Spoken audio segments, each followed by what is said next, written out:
Père, au nom suprême de Jésus, que ton nom soit béni, que ton nom soit exalté. Je veux te rendre grâce, Éternel, pour le privilège que nous avons, Éternel, au Dieu, d'être là, présent dans cette assemblée, présent, connecté à cet autel. Je prie que tu accordes à toute personne, quel que soit le lieu, quel que soit le pays, et un esprit de sagesse et de révélation dans ta connaissance. Illumine les yeux de notre homme intérieur. Donne-nous de saisir la profondeur de ton système de pensée.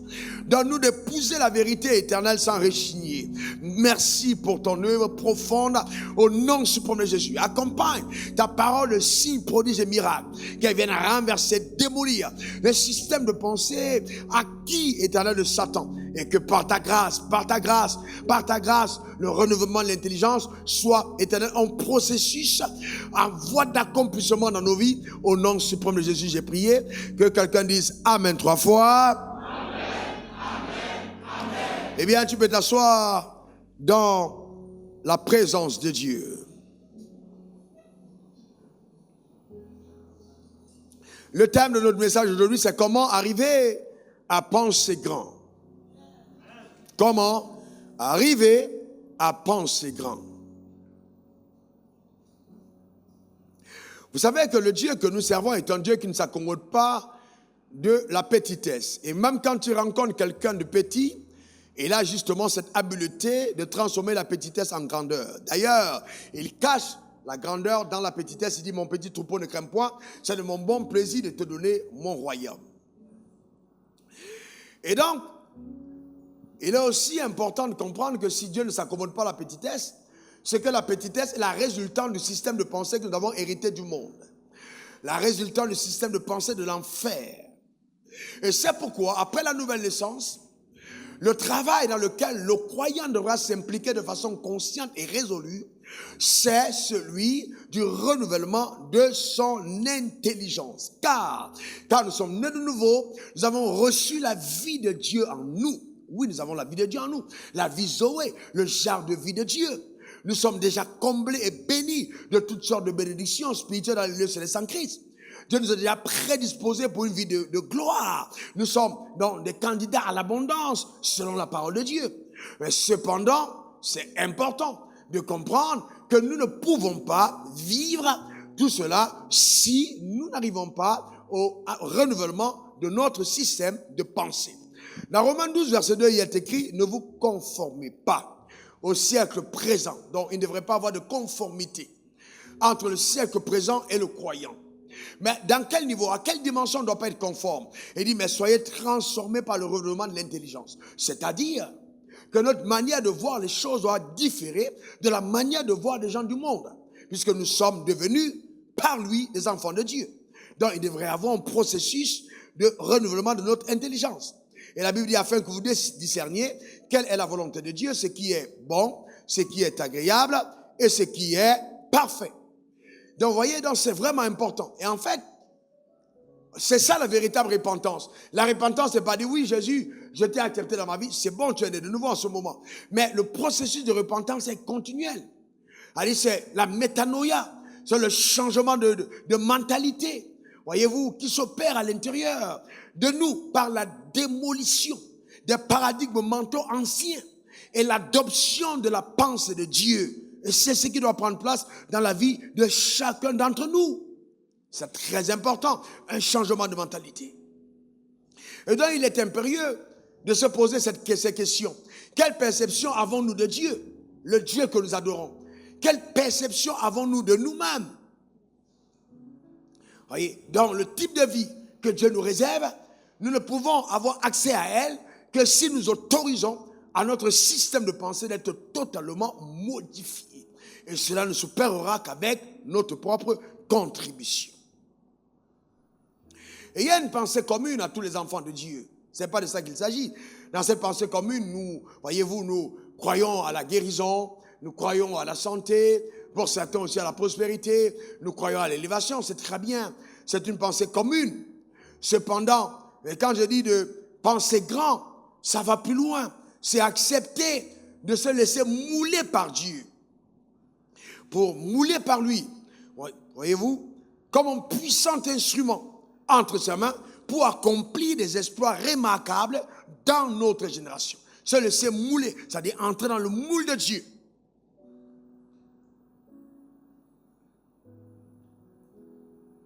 Pour se laisser justement transformer et devenir entre ses mains ce puissant instrument pour accomplir des exploits remarquables. C'est à partir de cet instant justement que ta vie va défrayer la chronique. Ce que Dieu va faire par ta vie, ce qu'il veut faire par ta vie, c'est extraordinaire. Si tu lui permets d'y arriver. C'est très important. Vous voyez, nous sommes grands, ou nous pensons grands, quand nos actions sont émerveillantes, nos résultats éblouissants. C'est ça la grandeur en Dieu.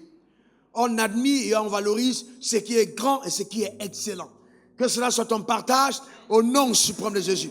Ta manière de dire Amen m'embête. Voyez-vous, donc quand Dieu te rencontre, quel que soit le palier ou le niveau où il t'a rencontré, il a une seule intention.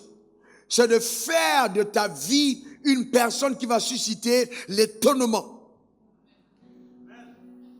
Il veut faire de toi l'objet de convoitise et d'émerveillement dans ta génération. C'est ce que Dieu veut faire quand il te rencontre.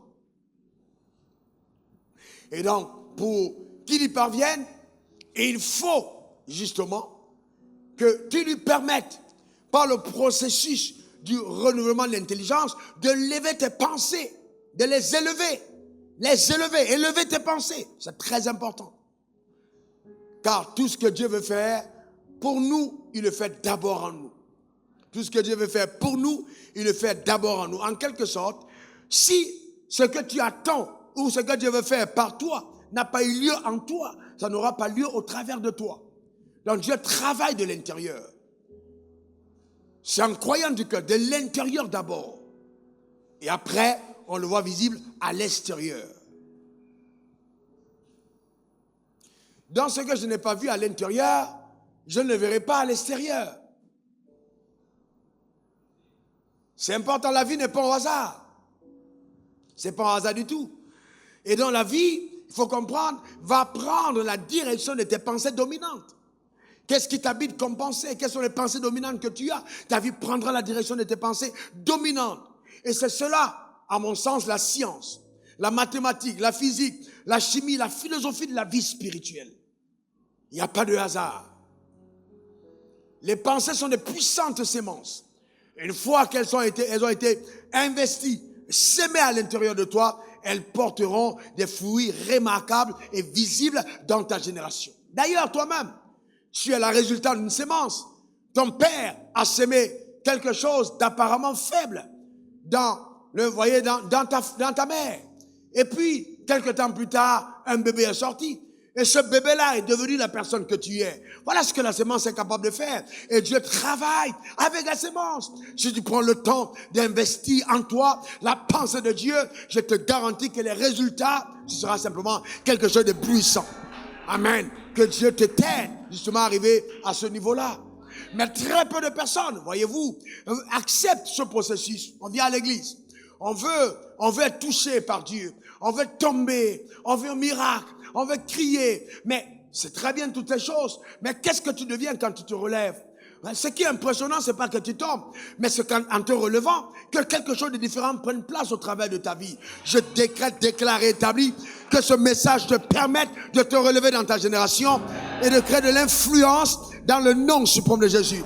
Donne-moi ton meilleur amen. C'est de ça qu'il s'agit. Alors comment je fais donc? Comment je fais pour arriver justement à penser grand? Comment je fais? Je vais vous donner 4 étapes. Numéro 1. La première étape, c'est la perception que tu as de Dieu. La perception que tu as de Dieu. Cela, voyez-vous, va déterminer la mesure que tu accorderas aux promesses de sa parole. La perception que tu as de Dieu. Cela va déterminer la mesure que tu accorderas aux promesses de sa parole. Quand Dieu te parle, à quoi tu penses? Comment tu vois Dieu? Pour toi, qui est Dieu? Dans Marc 4, verset 24, il a dit encore, prenez garde à ce que vous entendez. On vous mesurera avec la mesure dont vous serez servi. On y agitera pour vous. Voilà. Toi, de quoi penses-tu que Dieu est capable? Penses-tu que Dieu est capable de faire des choses extraordinaires? Penses-tu que Dieu est capable de récupérer quelqu'un comme toi et au travers de toi, de faire des choses extraordinaires? Vous voyez, tout dépend de la perception que j'ai de Dieu. Quel regard je porte sur lui. Jusqu'où je crois Dieu capable d'agir. Souvent, c'est notre perception de Dieu qui limite son action dans notre vie. Job, au milieu de la turbulence, ayant tout perdu, pendant que même sa femme dit, maudit ton Dieu et meurt, il dit, je sais que mon Rédempteur est vivant. Vous voyez, c'est ça la perception qu'il a de Dieu. Il sait que ce Dieu ne l'abandonnera pas, il ne le délaissera pas. La perception qu'on a de Dieu. Quelle est à l'intérieur de toi, justement, la perception que tu as de Dieu avec lequel tu marches? De quoi es-tu capable de faire? Ouais. Dans ta vie, es-tu capable de te donner un mari? Es-tu capable de te trouver un bel emploi? Es-tu capable de passer par toi pour susciter davantage d'emplois? Est-il capable de faire de toi un homme qui va diriger même une nation? Est-il capable? Est-il capable? Tout dépend de ta perception. La perception que tu as de Dieu. Et je voudrais te demander de renverser les barrières de limitation que tu as mis dans ton système de pensée et qui ont limité l'action de Dieu dans ta vie. Le Dieu que tu sais est un Dieu capable de faire ce que l'imagination humaine n'est même pas capable de concevoir. Le mot impossible n'existe pas dans son vocabulaire. Rien n'est impossible à Dieu. Les promesses de Dieu sont oui et amen. Il dit même quand la promesse tarde, attends-la. Car c'est une promesse dont le terme est déjà fixé. Je veux dire à quelqu'un ce jour, il faut croire en Dieu. C'est un Dieu puissant, c'est un Dieu merveilleux. Change la perception que tu as de lui. C'est pas simplement le Dieu du dimanche où tu viens à l'église, tu lèves les mains parce que tu appartiens à une religion où tu donnes ta dîme. Et puis non, c'est un Dieu qui veut prendre soin de tous les détails de ta vie, qui s'implique à tous les niveaux. Il s'appelle l'architecte et le constructeur de ta destinée. C'est un Dieu qui a un projet pour ta vie, un projet de paix et non de malheur pour te donner un avenir et de l'espérance. C'est ce Dieu qu'on sert, que je sers et que nos pères ont servi. Un Dieu qui ne ment pas, un Dieu qui ne se renie pas, un Dieu qui donne ses ordres et sa parole court avec vitesse pour l'exécuter. Un Dieu qui a dit, je ne te délaisserai point, je ne t'abandonnerai point. Que pourra te faire un homme? C'est de ce Dieu que je parle. Quelle perception as-tu de ton Dieu? Vous savez, c'est facile de dire, je crois que Dieu existe. C'est face aux défis de la vie, face aux tribulations imposées de la société, que nous allons voir si oui ou non ta perception de Dieu reste intacte. C'est pas une affaire de simplement chanter à l'église, mais c'est au fond de toi, à l'intérieur de toi, quand tout autour semble être difficile. Comme Daniel, tu dis non, je ne vais pas maudire ce Dieu, je ne vais pas régner ce Dieu. Je sais que mon Dieu me délivrera de la fosse au lion. C'est de ça qu'il s'agit. Comme Joseph, vendu par ses frères dans la citerne, qui n'a pas abandonné ses rêves. Arrivé chez Potiphar, qui a continué de travailler, sachant qu'il n'est pas fabricant de rêves, et que s'il a eu ses rêves, il y a un Dieu quelque part, qui le lui a donné. Trahi par la femme de Potiphar, il a gardé son intégrité. Il est allé en prison, mais il attendait le jour de son jour. Le jour où le Dieu qui lui a parlé amènera à accomplissement la promesse qui avait été faite. Alors ce jour est arrivé. On est venu chercher Joseph. Je suis en train de dire à quelqu'un, ne permets pas à ta pensée d'abandonner sur le chemin, car le jour n'est pas loin. On viendra te chercher. Ce que Dieu t'a montré s'accomplira certainement. Donne-moi ton meilleur amen. Dis encore amen. Faut pas passer ton temps à te pleurnicher sur ton sort. Tu n'as pas connu ton père, tu n'as pas connu ta mère, eh bien c'est le Dieu des veuves et des orphelins. N'aie pas de crainte. On t'a cherché du travail et il dit je prendrai soin de toi. Ne sois pas inquiet. Ton mari t'a-t-il demandé le divorce? Reste calme. Le Dieu que nous servons, il t'a appelé depuis le sein maternel. Il n'a pas demandé la vie de ton mari. Et il continuera de prendre soin de toi, même si ton mari n'arrive pas à percevoir qui tu es. La perception que tu as de Dieu, c'est un grand Dieu. Tu n'as pas besoin de falsifier quoi que ce soit, de compromettre quoi que ce soit. Non, tu n'as rien à prouver à quiconque. Tu as juste besoin de continuer de lui faire confiance. Ne modifie pas ta perception de Dieu. Est-ce que quelqu'un comprend ça? C'est très important. On te mesure de la mesure avec laquelle tu t'es servi. Quelle mesure accordes-tu à Dieu? Quand Dieu dit, je vais te bénir. Quand Dieu dit, je vais te lever. À quoi tu penses? Penses-tu que Dieu n'est pas capable de toucher le cœur de cet homme? Penses-tu qu'il faille que tu ailles coucher avec lui pour être levé? Tu mens. C'est Dieu qui a parlé. Cet homme aura de l'insomnie jusqu'à ce qu'il te nomme. L'élévation ne viendra ni de l'Orient, ni de l'Occident, mais de l'Éternel des armées. Notre Dieu est puissant et vivant. Tu n'as pas besoin de faire comme tout le monde. Tu as juste besoin de croire en lui. Il faut lui faire confiance. La perception que tu as de lui. J'ai vu des gens dans cette nation déchirer des Bibles, insulter Dieu. Dieu nous a lâchés. Dieu ne lâche personne. Dieu n'abandonne personne. Dieu sait ce qu'il fait. Même si tu n'as pas compris ce que Dieu est en train de faire, qui semble être en ta défaveur, loue-le, bénis-le, célèbre-le. Ce Dieu est bon. Il n'y a pas de mauvais en lui. Il n'y a pas son double. Il n'y a pas sa contrefaçon. Même les Chinois ont imité. Jamais ils ne pouvaient fabriquer un Dieu comme lui. C'est un grand Dieu. Il n'y a pas son faux. Ça n'existe pas. Il est l'authentique. Il est l'unique. Il est le particulier. Le singulier. C'est ce Dieu que toi et moi on adore. Ce Dieu-là. Alléluia. C'est ce Dieu qu'on adore. Ce grand Dieu et ce puissant Dieu. Amen. Donc c'est important que ta perception de Dieu change. Le regard que tu as de lui change. L'image mentale que tu as de lui change. Ce Dieu est juste waouh.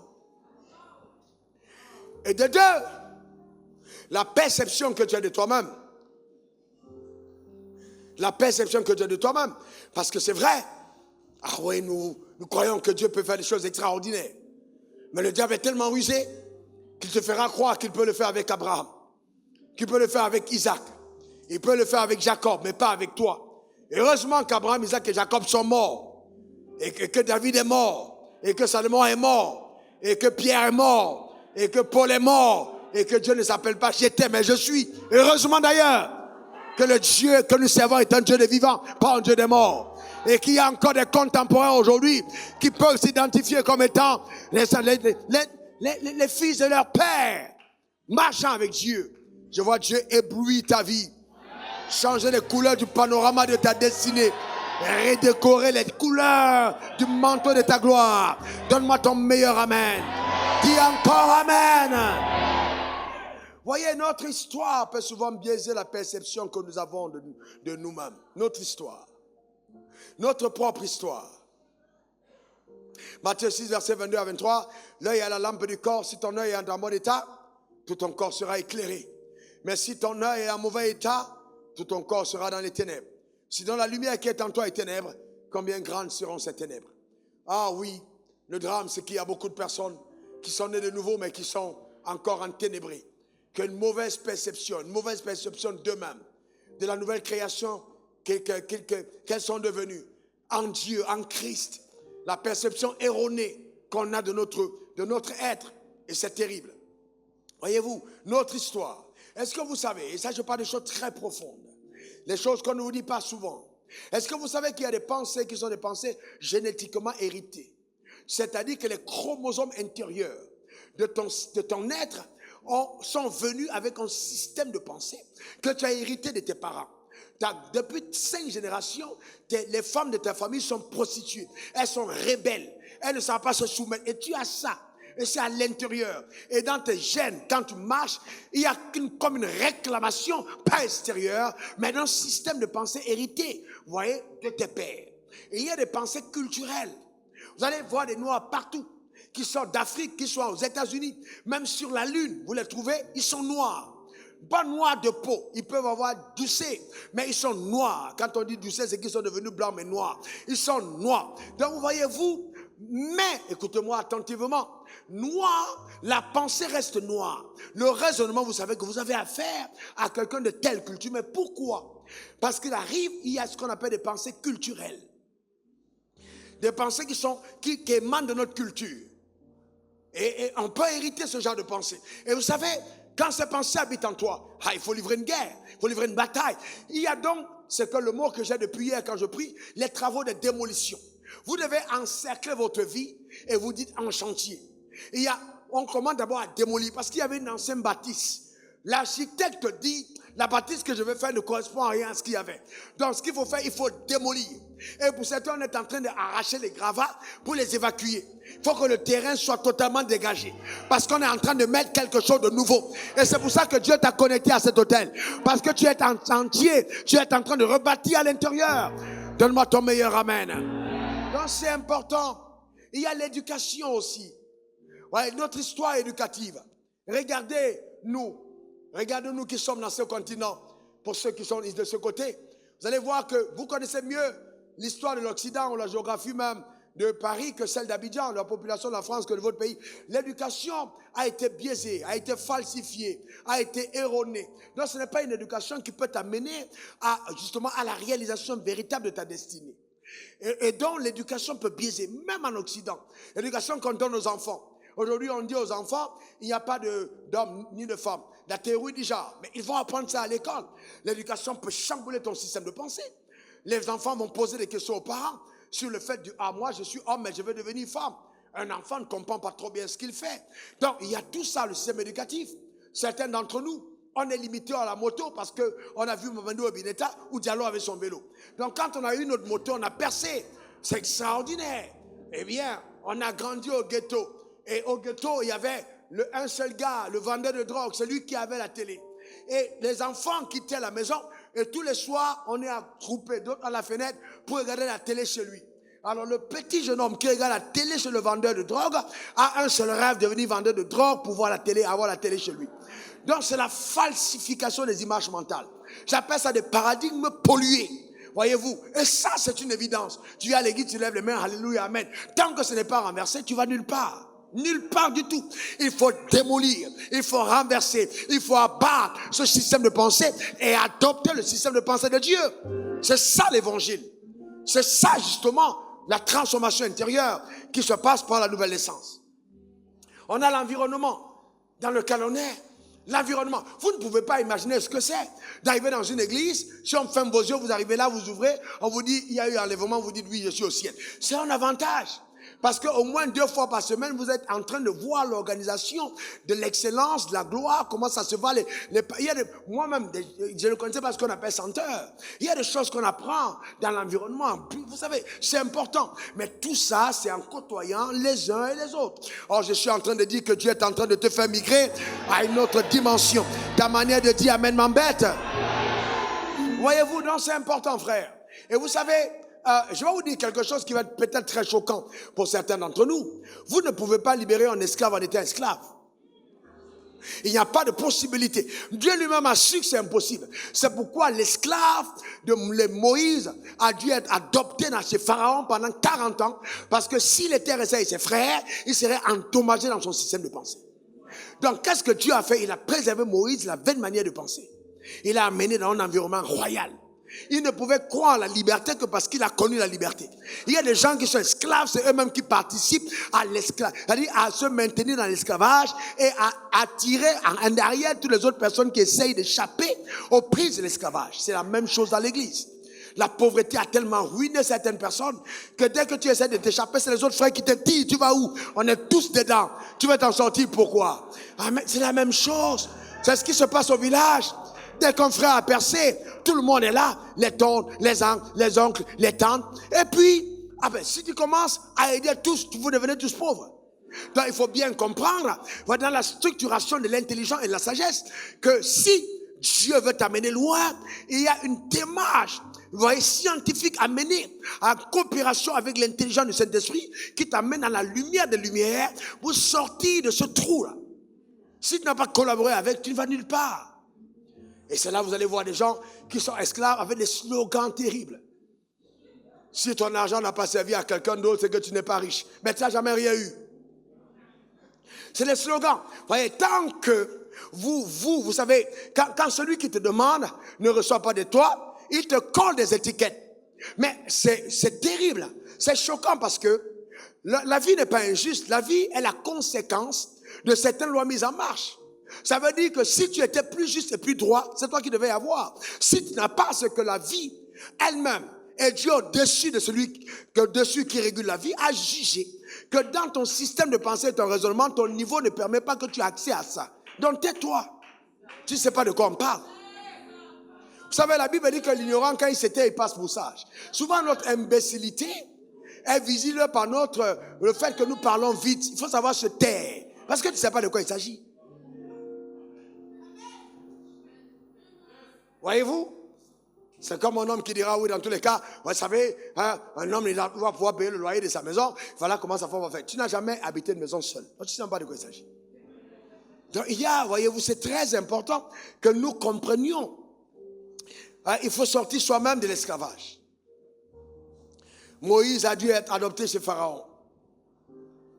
Et vous voyez, Dieu a sorti le peuple. Et Dieu, le plus grand travail, quand j'étudie la Bible que j'étudie vraiment précieusement, je me suis rendu compte que ce qui était difficile pour Dieu était de changer la mentalité du peuple. Il a sorti le peuple d'Égypte, mais c'était difficile de sortir l'Égypte du peuple. Il a sorti le peuple d'Égypte, mais c'était difficile de sortir le système de pensée du peuple. Vous voyez les gens dans le plein désert. Pendant qu'on parle de destinée, ils vous parlent de concombre. On parle de destinée, ils parlent de concombre. Non, il fallait nous laisser aller. Vous voyez, pendant que les gens parlent de liberté et de vie, et ils parlent de mort et de tombe. Il fallait qu'on meure en Égypte. On serait mort. On aurait une meilleure sépulture. Les gars entendent parler de vous amener à la liberté. Vous parlez de vos tombes. Ce n'est pas le même langage. Ce n'est pas le même langage du tout. Le gars est prêt à vous dire, mais les gars, vous pensez que je suis bête, j'étais là-bas. Moi-même, j'étais ce Pharaon, j'ai laissé tout ça pour vous sortir. Et c'est vous qui criez. Moïse était un homme patient. Il était un homme patient parce que vraiment, les gens comme ça te disent, mais attends, feu sur Dieu, feu. Mais Moïse était calme. Moïse était calme parce que, voyez-vous, il était calme. Il était vraiment calme. Et le peuple est constamment en train de contester.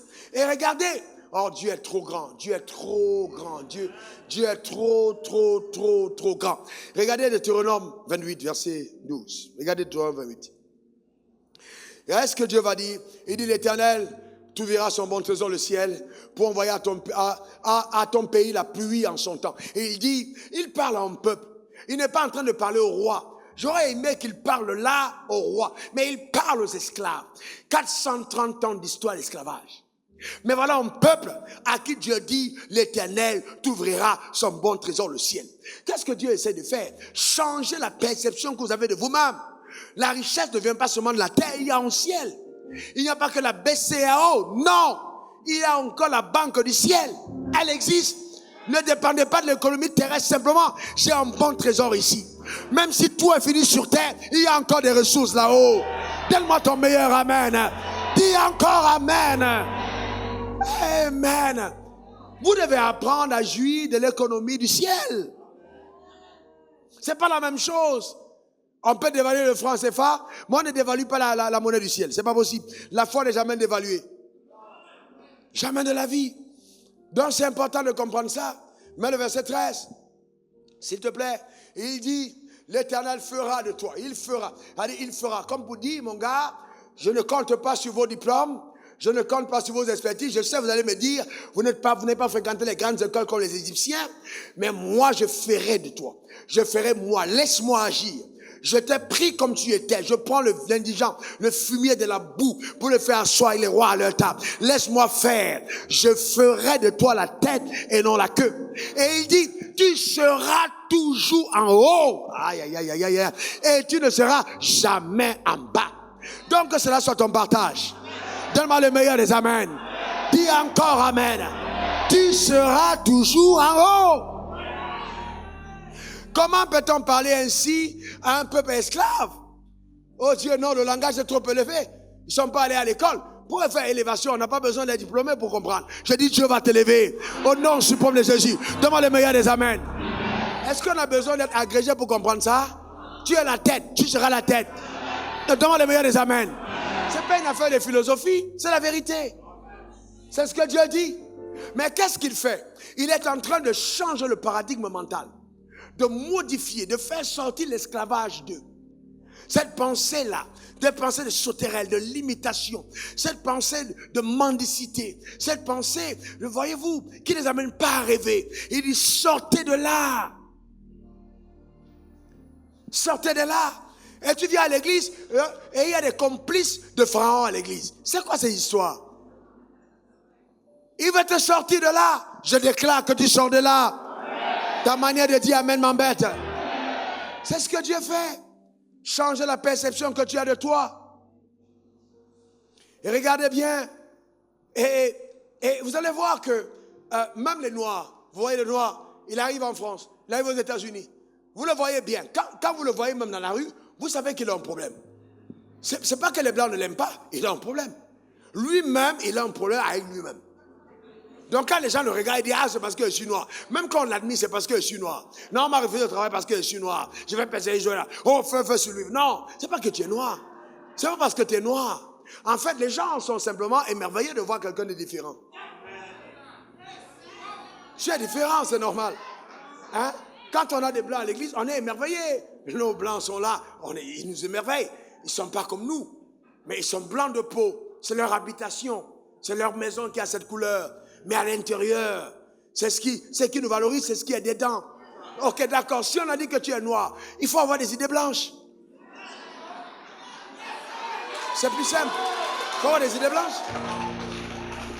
Vous savez, quand vous êtes performant, quand vous êtes lumineux, quand vous connaissez, quand vous maîtrisez votre affaire, il n'y a pas d'équipe qui ne va pas essayer de vous employer. Est-ce que vous comprenez? Que ce soit aux États-Unis, que ce soit en France, que ce soit en Chine, partout où j'arrive, il y a une place pour dire, révérend, tu peux venir nous partager l'évangile? Pourquoi? Parce que ce n'est pas une question de noir. Ce connaisseur connaît. Quand tu connais, tu maîtrises. Quand tu es dense, tu es dense. Quand tu es lourd, tu es lourd. Et les portes s'ouvrent, c'est tout. Il faut changer la perception que tu as de toi-même. C'est très important. Et numéro 3, et ce qui est dangereux aussi, nocif, c'est garde ton cœur pur. Garde ton cœur pur. Garde ton cœur pur. Heureux ceux qui ont le cœur pur, car ils verront Dieu. Matthieu 5,8, garde ton cœur pur. Donc tout ne va dépendre de la qualité de ton cœur. Comment est ton cœur? Il faut que ton cœur soit pur. Vous savez, vous pouvez avoir des grands maîtres, des grands enseignants, des personnes d'une notion particulière. Et votre vie piétine. Pourquoi? Votre cœur, c'est tout. Ton cœur. Oh, mais pasteur, mais lui vient d'arriver. Mais comment il est béni comme ça? Il est visité comme ça? Non. Les tantis et les oncles anciens, pollueurs de foi, ne l'ont pas encore visité. Son cœur est encore pur. Donc, heureux ceux qui ont le cœur pur. Vous voyez, dans la vie, quand on est sage, la meilleure des choses, c'est éviter les gens qui peuvent créer de l'ombrage et polluer notre cœur. Il faut faire attention à ça. Fuyez ces personnes. Heureux ceux qui ont le cœur pur, car ils verront Dieu. Hier à 1h du matin, j'ai été dans mon bureau. Waouh, c'était waouh. C'était juste waouh. Quand Dieu m'a montré l'histoire de Judas. Revenons sur ce texte. Il est extraordinaire. Waouh, waouh. C'est juste. Non, Dieu est trop fort. Dieu est trop fort. Matthieu 26, versets 23 à 25. Regardons l'histoire de Judas. Judas a résolu de vendre Jésus. Qui est plus grand enseignant que Jésus? Personne. Qui est plus grand motivateur que Jésus? Personne. Les gens disent, ouais, mais faux. Ouais, bon, je l'aime bien, mais il est plus coach que pasteur. Je ne comprends pas à quoi un pasteur et quoi un coach. Ouais, les coachs ont occupé le vide laissé par les pasteurs dans l'accomplissement de leur mission. Je reprends. Les coachs ont occupé le vide laissé par les pasteurs dans l'accomplissement de leur mission. L'évangile que je vous prêche, c'est la Bible. Donc, comme les gens aspirent à la responsabilité, à la transformation de la société, et que les pasteurs veulent démissionner des responsabilités sociétales, les coachs ont pris ce vide. Aller au ciel sans faire l'impact sur la terre, c'est une malédiction conclue. Il faut impacter. Dis, je vais impacter. Encore. Regardons ce texte. Judas, oh là là. Judas est avec Jésus.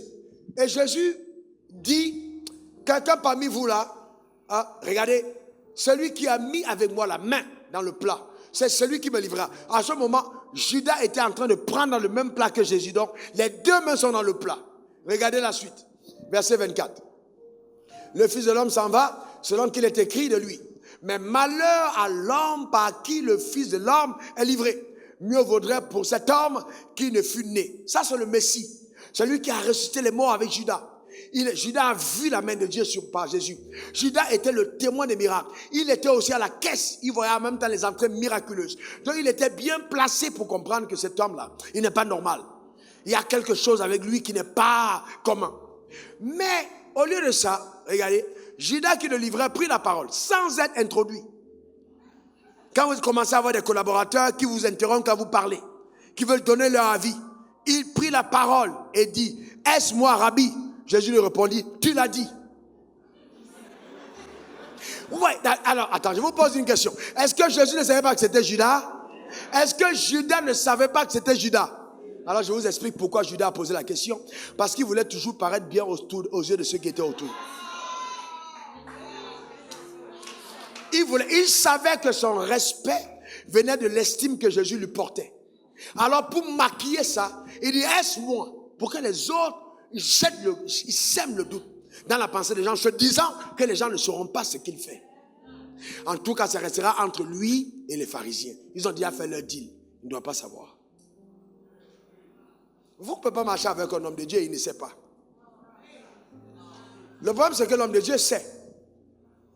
Mais il faut faire attention. Mais Judas était tellement dans l'ivresse qu'il osa la défier l'autorité du maître, du créateur, en disant, est-ce moi? Est-ce que vous savez que quand ton cœur est impur, on peut prêcher n'importe quel message, tu entends le contraire. Il y a un esprit qui est dans tes oreilles qui interprète la parole. Et le diable a posé des agents. La parole vient, on te fait entendre en ta manière. Tu n'entends plus normalement, tu es dans l'ivresse. Tu es entré parce que ta faim est en train d'arriver. Et tu es là, tu es tellement convaincu, tu es tellement sérieux dans tous les cas. Moi. Donc, à partir de ce moment, c'est toi. Ce n'est plus le royaume, c'est toi. Et généralement, vous allez voir, si vous avez attrapé Judas, il va vous dire, mais ce que j'ai fait là, est-ce que c'est pas bien pour nous tous? 30 pièces d'argent gratuitement comme ça dans la caisse, est-ce que c'est pas bien? Dites-moi, qu'est-ce que j'ai fait de mal? C'est pour ça qu'à un certain moment, il ne faut pas discourir avec les gens qui ont un cœur mauvais. Taisez-vous. Transférez le problème à la juridiction céleste. Et donc, Jésus a laissé faire. Mais il savait que Judas était en train de se détruire. Faites attention. La qualité de votre cœur. La qualité de votre cœur. Dieu peut envoyer un messager pour toi, envoyer un sauveur pour toi, envoyer un leader pour toi, et tu passes à côté de ton histoire, à cause de ton cœur. Et heureux ceux qui ont le cœur pur, car ils verront Dieu. Et Jésus lui-même, sachant que le cœur pouvait être un problème pour les disciples, il a dit, hé vous les gars, vous les partis? Qu'est-ce que Pierre a dit? À qui d'autre irons-nous? Car c'est toi qui as le blé de la vie. Tu as le cash de la vie. Tu as personne ne peut pas te laisser. Tu as Lamborghini, on doit être avec toi. Non, qu'est-ce qu'il a dit? Tu as les paroles de la vie. Donc le cœur restait pur, sachant que l'instruction du maître était plus importante que les possessions du maître. Donc c'est très important, c'est la sagesse. Quelqu'un disant bon amen. Et le dernier point, il faut faire attention à ses confessions, à ses déclarations. Voilà, il faut confesser. Donc il faut parler. Voyez-vous, là je parle des déclarations que tu as eues dans la révélation avec Dieu. C'est pas seulement les affaires que tu viens à l'église.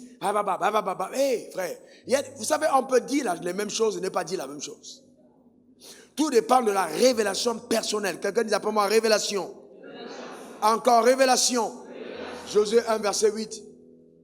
Que ce livre de la loi ne s'éloigne point de ta bouche, mais dis-le jour et nuit pour agir fidèlement selon ce qui est écrit. Que ce livre de la loi ne s'éloigne point de ta bouche. Donc Dieu t'a dit parle la parole, il ne t'a pas dit parle tes problèmes. Il y a des gens qui parlent le langage de leurs problèmes, qui déclarent leurs problèmes, qui confessent leurs problèmes, mais qui ne déclarent pas la parole.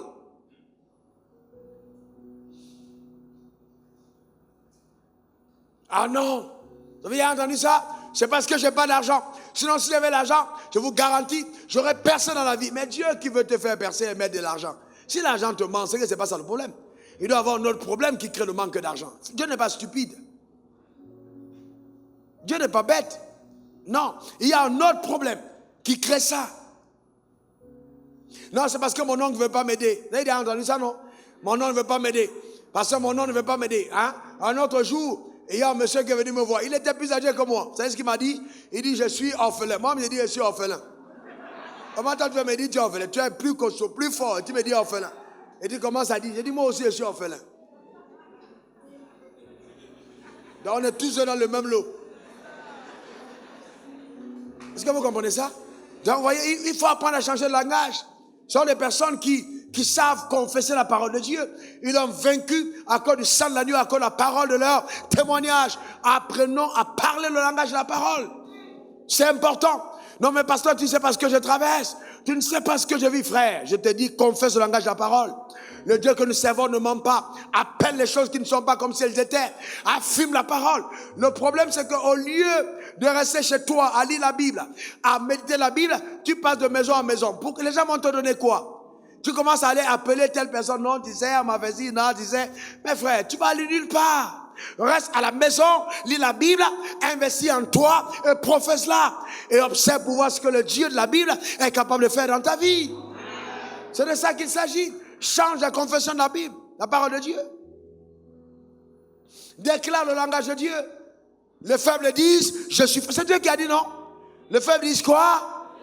Que le pauvre aille raconter, j'ai pas d'argent. C'est ce qu'il a dit? Le pauvre a dit quoi? Alors voilà, il y a des gens qui vont dire, comment ça va frère? Je suis riche frère, mais sans te mentir, c'est juste la parole que je déclare. Hein. Mais en réalité, c'est que c'est chaud. Vous avez déjà vu des gens comme ça, non? Non, je déclare, ça va bien, mais ça va bien de la tsunami de là, c'est que ça va pas bien. Il y a des frères comme ça. C'est-à-dire que s'ils n'ont pas mangé, ils ne sont pas heureux. Je prie sur toi l'esprit de mendicité. Au nom suprême de Jésus. Donne-moi ton meilleur amen. Dis encore amen. Oh non, pasteur, tu ne connais pas bien ce que je vis, frère. Je suis passé par là avant toi. Je sais de quoi je parle. Vous savez, Dieu est tellement grand, il est tellement puissant. Quand il prend le peuple d'Israël et qu'il amène le peuple d'Israël devant la mer Rouge, est-ce que Dieu ne sait pas tout? Il le sait. Est-ce qu'il sait qu'il n'y a pas de pont? Il le sait. Ne pouvait-il pas faire apparaître le pont avant qu'il n'arrive? Si, mais pourquoi il laisse sans pont? Pourquoi il laisse sans pont? Parce qu'il voulait enseigner à ce peuple qui il était. Ce n'était pas pour qu'il meure noyé, non. C'est pour ça qu'il est témoin d'un miracle extraordinaire. Souvent, certaines situations arrivent dans ta vie pour que tu vois Dieu intervenir. Je déclare que tu le verras dans le nom suprême de Jésus. Frère, il sort de l'eau. Peut-être ils vont se dire, on a déjà trop souffert. Mais après, ils sont dans le désert. Il n'y a pas à manger. Il n'y a pas de boulangerie. Il n'y a rien. Les gens pleurent. Mais Dieu ne savait-il pas qu'il devait avoir faim? Si. Est-ce que Dieu ne savait pas que par ce chemin, il n'y avait pas de boulangerie? Si. Pas de restaurant? Si. Mais il voulait les amener à un autre niveau. Qu'ils soient conscients que la nourriture qu'on mange sur terre n'est pas la seule qui existe. Il voulait faire descendre la manne et la caille d'en haut. C'est pour ça qu'il les a laissés sans nourriture. Imaginez un moment que quelqu'un était venu à leur secours avec la chaloupe et leur donnait à manger. Aurait-il vu la manne? Aurait-il vu la caille? Souvent Dieu veut t'amener au spectaculaire et tu te contentes des miettes. Attends ton Dieu. Si c'est lui qui t'a fait passer par là, il interviendra. Donne-moi ton meilleur amen. Non mais pasteur, le problème c'est que là, on a soif. On a bien mangé, mais on a soif. Mais celui qui a ouvert la mer Rouge, celui qui a commencé à te faire manger, pourquoi ne crois-tu pas qu'il va achever ce qu'il a commencé? Pourquoi tu as besoin d'une touche humaine pour les travaux de finition alors que le gros œuvre a été fait par Dieu? C'est Dieu qui a fait les grosses œuvres. Laisse-le finir le travail. Il va achever jusqu'au bout. Ne permets pas à ta pensée de vaciller. Veux-tu que moi je te raconte combien de fois j'ai été dans les problèmes et que Dieu m'a sorti? Frère, reste calme. Reste calme. Le Dieu que nous servons est un Dieu waouh. Il reste calme. Il va t'émerveiller. Il va te combler. Il va te visiter. Il te fera du bien. Il t'amènera plus loin. Reste calme. Et la beauté que j'aime avec Dieu, écoutez-moi ce que j'ai vu avec Dieu, et je l'ai vu depuis ce temps de marche que nous avons commencé ensemble jusqu'à aujourd'hui, c'est que chaque année est meilleure à l'année passée. Je n'ai jamais connu d'année moins meilleure que l'année passée. Il t'amène de gloire en gloire. Il t'amène de gloire en gloire. C'est quand les gens disent on est à la retraite que Dieu dit maintenant on commence vraiment notre histoire. C'est de gloire en gloire. Tu iras plus loin que ça. Tu vas faire des exploits plus impressionnants que ça. Non frère.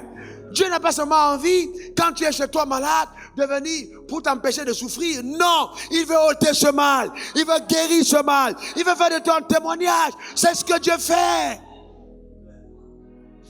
Mais autorise par ton système de pensée qu'il continue cette œuvre. Ne t'arrête pas en chemin. Dans tous les cas, ce que j'ai déjà vécu avec Dieu jusqu'aujourd'hui, même si Dieu ne faisait plus rien, même si Dieu ne faisait plus rien, comment il va continuer de faire. Ne permets pas à tes pensées de le limiter. Non. Il va continuer. Il a commencé, il va achever. Il va embellir, il va faire progresser. Il va tellement faire que quand tu seras en train de partir, c'est un paquet d'héritage que tu laisseras à tes fils et tu vas aller de l'autre côté. C'est le Dieu que nous servons. Que cela soit ainsi pour ta vie, dans le nom suprême de Jésus. Donne-moi ton meilleur amen. Dis encore amen. Donc ne me dites pas non, j'habite à Bobo, tu ne connais pas la réalité de Bobo, j'habite Yopougon, tu ne connais pas la réalité de Yopougon. Frère, j'ai habité dans le côté galère d'Abobo. C'est-à-dire que les bœufs étaient à côté et il y avait des excréments à côté et je dormais. Donc je connais la galère de la galère. Je sais de quoi je parle. Le Dieu que nous parlons est terrible. Quand il dit je prends le fumier, l'indigent du fumier, quand on dit fumier, quand je prends de la boue, je sais de quoi on parle. Dieu va t'émerveiller, je te garantis. Il va tellement bien le faire que quand on va regarder même la couleur de ta peau, on dira c'est pas la même personne. Non, c'est pas la même. Tellement glorieux, tellement puissant, tellement merveilleux, tellement resplendissant, reçois-le dans ta vie au nom suprême de Jésus. Dis encore amen. Je veux demander à quelqu'un qui avait décollé le rêve qu'il avait sur son mur de le replacer. Il n'est pas tard. Il n'est pas tard. Non, j'ai attendu, finalement, tu as attendu quoi? Remets-moi ça sur le mur. Dieu n'a pas fini avec toi. Remets sur le mur, regarde-le dans ton cœur. Quand tu ne parlais, ne t'étais pas, parle. Parle. Aussi longtemps que ça vient de lui, aussi longtemps que c'est sa parole, parle. Et fais mentir le diable. Notre Dieu a toujours raison. N'aie pas peur. N'aie pas peur. Oh pasteur, si je parle, les gens vont m'attaquer. Laisse qu'ils t'attaquent. Parce que c'est souvent nécessaire que les gens t'attaquent pour que Dieu te défende. Donc laisse qu'ils t'attaquent, confesse ta parole, déclare-le, affirme-le. Tu n'es pas venu si tu es accompagné des autres. Tu es un sacerdoce royal. Tu es une nation sainte. Dieu est avec toi. Confesse-le. Affirme-le. Personne ne peut rien contre toi. Déclare-le. C'est ta portion, c'est ton partage. On n'impressionne pas Dieu avec la pitié. Arrête de faire pitié. Arrête de faire pitié. Change-toi ce soir. Dès demain matin, habille-toi comme une reine. Habille-toi comme un roi. Balade-toi dans les rues avec la conscience que Dieu t'amène quelque part. Donne-moi ton meilleur amen. Dis encore amen. Recoiffe tes cheveux, reparfume-toi, manicure, pédicure, sourcils, etc. Fais-toi belle. Amen. Continue de célébrer la grandeur de ton Dieu. C'est pas grave. Acclame-le. Bénis celui qui est. Continue de l'élever. Fais-le. Il est grand. Il est puissant. Il n'a pas achevé son œuvre. Il est glorieux. Vas-y plus loin. Alléluia. Et vous savez, certaines personnes disent non. Ah non. Tu sais, Marie-Odile, on n'a jamais vu ça avant. Mais c'est normal. On n'a déjà jamais vu ça avant. Tes empreintes digitales, on a vu ça où? Nulle part. C'est pour ça que c'est mis dans des registres et que personne ne peut les falsifier. Parce que c'est une empreinte. Pourquoi veux-tu, quand on retrouve une photocopie en bilan, tu es particulier, tu es unique, tu es exceptionnel. On n'a jamais vu ça, mais on va voir. Est-ce que quelqu'un comprend ça? Mais on va voir. Sois convaincu de l'intérieur de toi-même. Sois convaincu. On n'a jamais vu ça. C'est pas grave. C'est ce qui est écrit dans la Bible qui est vrai. Non, mais depuis quand un pasteur peut faire ci? Moi, on a failli me tuer en fait depuis quand un pasteur. J'ai dit, les gars, je ne suis pas un pasteur, je suis un fils de Dieu. Arrêtez vos histoires, on n'a jamais vu. Ce qu'on n'a jamais vu, c'est ce que je suis venu révéler. Est-ce que quelqu'un comprend ça? Ne vous laissez pas intimider par la société. La société est remplie de losers. Amen. C'est pour ça que Dieu ne dit pas que tu es un moineau, mais un aigle. Tu voles au-dessus, à la hauteur, très loin. C'est ce que tu es. Faut pas laisser les losers, non. Et souvent il y a tellement de losers, quand tu les entends parler, il n'y a même pas d'argument à donner. Tu tournes le dos, tu t'en vas. Tu n'as rien à défendre avec eux. Il faut retrouver la compagnie de ceux qui sont capables d'exciter tes rêves. Est-ce que tu comprends? Il y a des amis, arrête de les appeler. Arrête de les appeler. Parce que ils sont nocifs à ta destinée. Ils ne font que t'emmener en arrière. Déconnecte-toi d'eux. Si tu es seul, écoute mes messages. Tu vas sauter sur ton lit, traverser le toit, aller plus loin. C'est ce à quoi Dieu t'appelle. Faire des espoirs dans ta génération. C'est de ça qu'il s'agit. Est-ce que quelqu'un comprend ça? Et on est là avec des attitudes nombrilistes. Ah non, moi, manger. Nos politiciens ont fait ça. Vous avez fait ça aussi à l'église? Vous n'avez pas honte? Avec toi, tu es seul, là, toi seul. Tu peux manger un bœuf seul à midi? Alors pourquoi tu veux que Dieu te donne beaucoup? Il te donne un bœuf pour ta maison. Tu vas manger ça pendant une semaine. Mais si tu penses à tout ton village, il va te donner un troupeau. Et dans chaque midi, tu vas égorger un troupeau de bœufs. Que la gloire soit ton partage, l'abondance ton héritage, accorde la faveur que Dieu t'accorde. Demeure béni et comblé. Et que les cordages de ta table soient tirés à l'intérieur. Et tirés à l'intérieur. Dans le nom suprême de Jésus. Écoute-moi bien. Si donc, c'est génétiquement hérité un certain système de pensée qu'on a reçu, et que tu es fils de Dieu, et que tu es fils de cet homme de Dieu, alors que ta génétique et que tes chromosomes spirituels soient modifiés, et que le système de pensée qui est de notre lignée dans cette génération, dans l'exposition de la vérité à une autre dimension, soit ton partage au nom suprême de Jésus. Donne-moi ton meilleur amen. Demeure béni et comblé.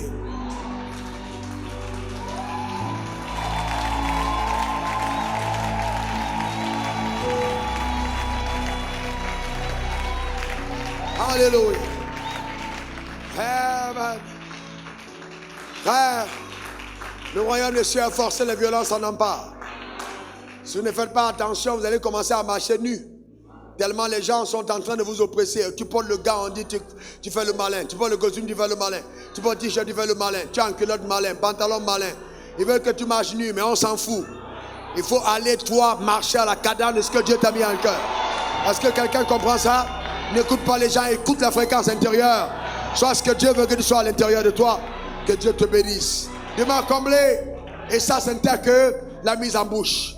C'est même pas encore l'entrée, c'est la mise en bouche pour la saison dans laquelle nous sommes. Que Dieu te bénisse. Demeure comblé, on est ensemble.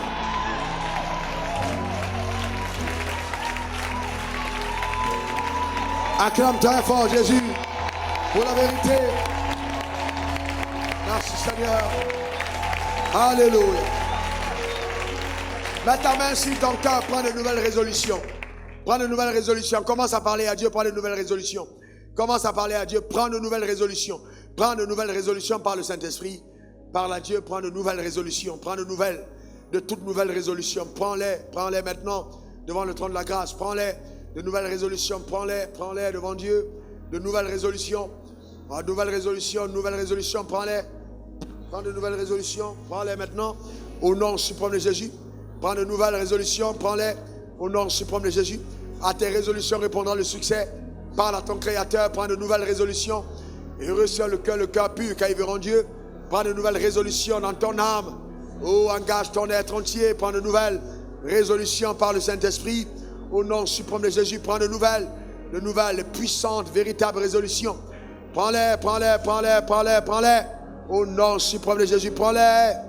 Prends-les. Prends-les dans le nom de Jésus. Prends-les. Alléluia. Au nom suprême de Jésus. Père, merci pour la vérité que nous avons entendue. J'ai confiance à toi, ô Saint-Esprit, pour amplifier, selon le palier de la compréhension de chacun, cette vérité. Père, qu'elle modifie radicalement la vérité, nos paradigmes mentaux. Que Seigneur, ce ne soit pas un message de simple excitation, mais qu'il y ait une visitation intérieure, un chamboulement total des paradigmes mentaux. Que nous osions encore nous éveiller avec un rêve éternel que tu as mis en nous et nous endormir avec le même. Éternel Dieu Tout-Puissant, je t'en supplie, que même en pleine journée, pendant que nous sommes éveillés, que ce rêve retentisse à l'intérieur de nous, que nous continuions de nous voir comme des personnes dont tu vas te servir, tu vas te servir de façon particulière, que nous nous sacrifions nous-mêmes pour épouser cette pensée élevée que tu as mise en nous. Car toi qui as commencé cette belle œuvre dans nous, tu seras la parfaite au travers de nous. Par le nom suprême de Jésus, nous avons prié. Amen. Amen. Et amen.